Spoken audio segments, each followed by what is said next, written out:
يفسدون الفتيات ثم يبحثون عن زوجات صالحات.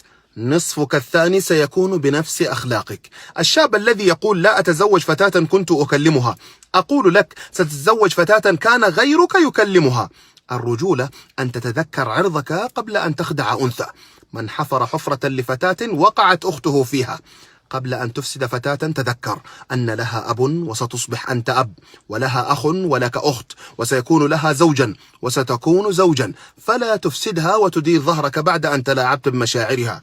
اعلم أن لك أم وأخت وزوجة وبنت، فالذي لا ترضاه على أهلك لا ترضاه على بنات الناس. فلا تتلاعب بفتاة انحنى ظهر أبيها لتصل إلى ما هي عليه فتهدم ما بناه، فسيكون لك بناء يهدمه أحدهم ذات يوم. فليكن خوفك على بنات الناس كخوفك على أختك، واتقوا يوما ترجعون فيه إلى الله. حسبنا الله ونعم الوكيل. سلام عليكم.